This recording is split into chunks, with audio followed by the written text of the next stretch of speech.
I've come to Dartington. We're sitting in Dartington Gardens. This is Tom from the Outdoors Group. Thank you very much for your time, Tom. Oh, you're very welcome. It's lovely to be here. We're lucky that we've got a nice sheltered spot and this beautiful area next to the jousting pitch and just around the corner from Schumacher College, one of the earliest and oldest environmental education establishments. I was reading and talking to you the other day about how your outdoor school takes that approach from learning outside the classroom, and you just got your gold accreditation. Can you tell us more about what your Outdoors Group generally is all about? We've taken our approach from the Scandinavian approach to education with the forest school kind of system and ethos. So we've used their pedagogy to doing holiday clubs and birthday parties and toddler groups and that kind of stuff, and then we use that approach to move on to supporting people that were at risk of being excluded from a mainstream school environment. And the basis of all this kind of thing is that we have a child-led approach to education, so there is no kind of roadmap that we're trying to steer or push young people in, but it's about supporting that interest and that curiosity. So one of our kind of strapline things is play, explore, discover, grow, and that's the kind of approach that we take. So we're using that play is nature's own learning tool. That's nature's own like pedagogy. And so my understanding is that the more complex like an animal or a mammal, the longer they're young spend playing and learning. And so that's how it would have all been before we kind of had formalized education.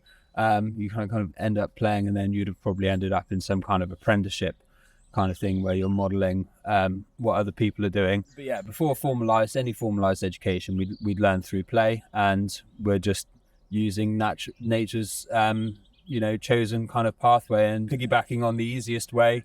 We're self-motivated when we play.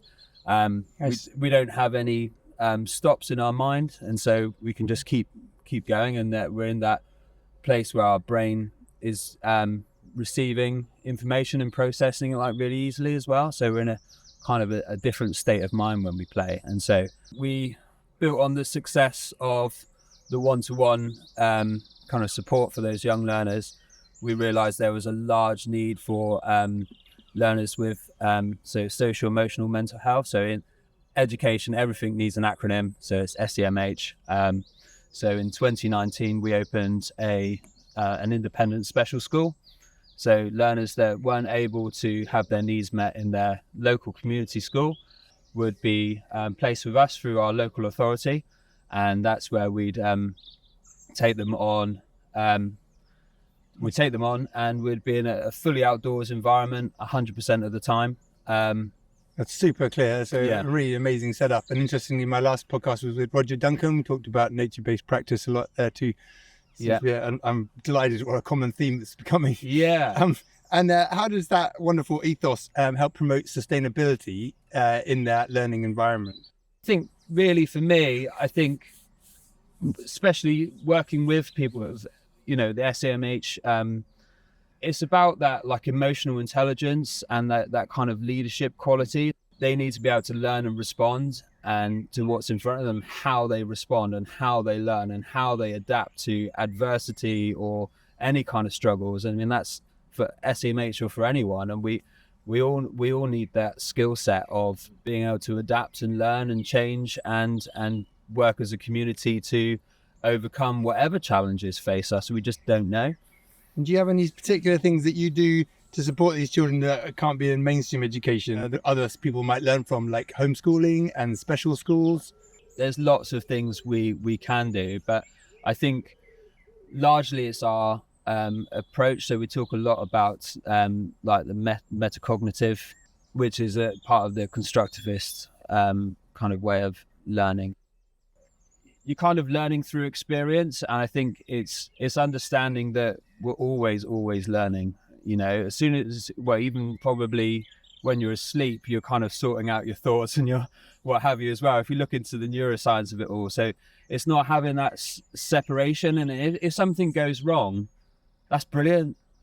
that's part of your learning process, and it's building that resilience. Okay, it didn't work. It's Cool. very different. What's ethos the to next thing? Passing and failing tests in schools. It's not about failure. It's about that resilience and Right. that approach to learning. Yeah. Schools often talk about trying to help kids find their resilience. I firmly believe they already had it. Yeah. They just need help. They were knocked to out of them by exams. confident. And it's like, yeah.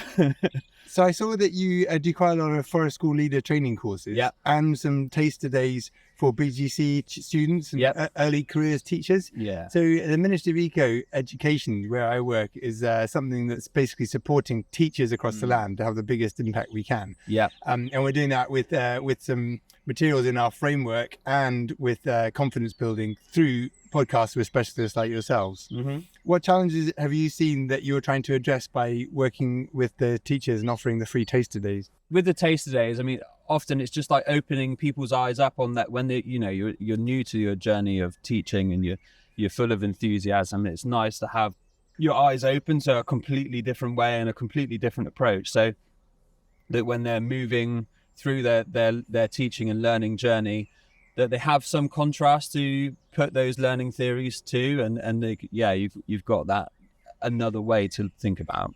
Yeah. I know down in Devon, Cornwall, there's an amazing amount of outdoor education that's really quite specialist, quite advanced, and everyone's very proud of it. But I wonder if you're finding that the teachers who come to you, have they got much experience already of working in the outdoors? There is a quite a large variance.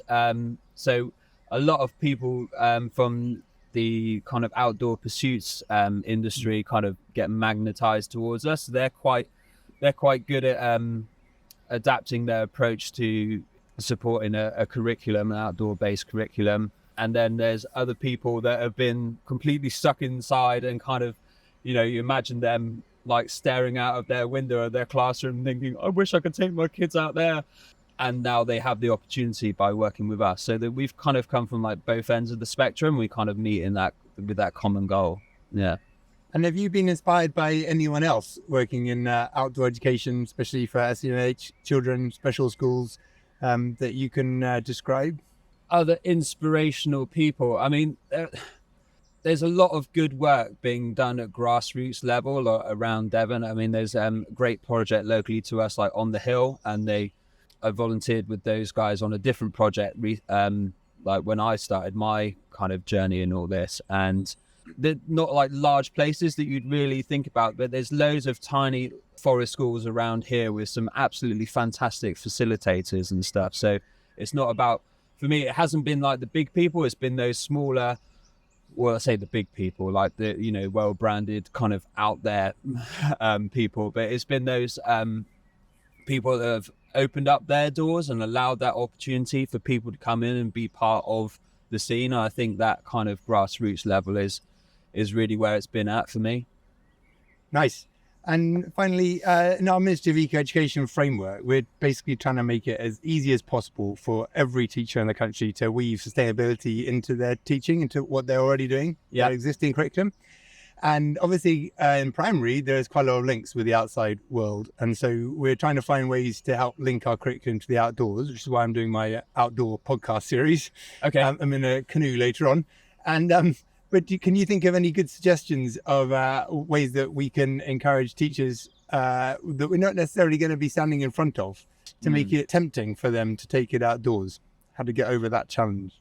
I think some teachers already kind of get over that challenge in their own minds, and they're ready and willing and wanting to do it. And I think they're the kind of key drivers in that school community. And I think it's getting that buy-in from leadership and that understanding about your approach and the benefits that's bringing to our learners. And I think it's about actually being that advocate and pushing that in your own schools. I think a lot of teachers actually do already bought in, and they already understand how to like weave stuff into their curriculum. They're trained professionals and they are really good. So it's getting that buy-in, that support and that collaboration from the wider school community. And I think, it's like you'll get the grumbly caretaker with all these muddy boots coming into my and it's like, but actually you're there to help facilitate the learning of these young people, and that's the hit we've got to take. And it's all about the approach, and part of the approach almost doesn't matter if you're indoors or outdoors, but obviously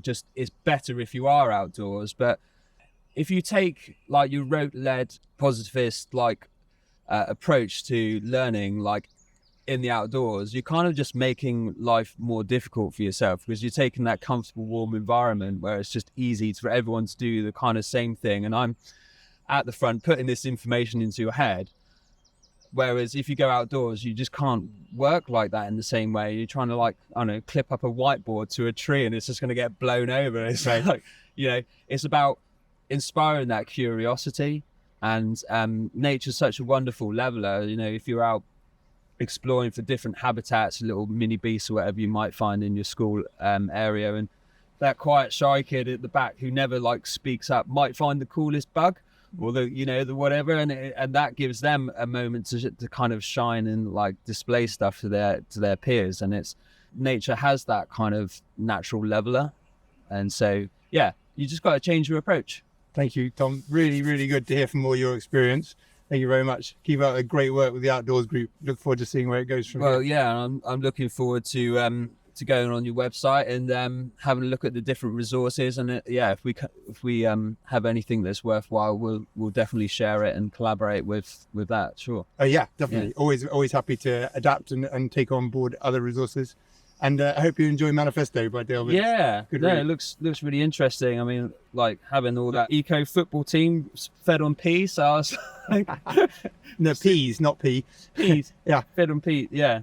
Anyway, Yeah. thank you very much for your time. Really appreciate it. Take care. Is a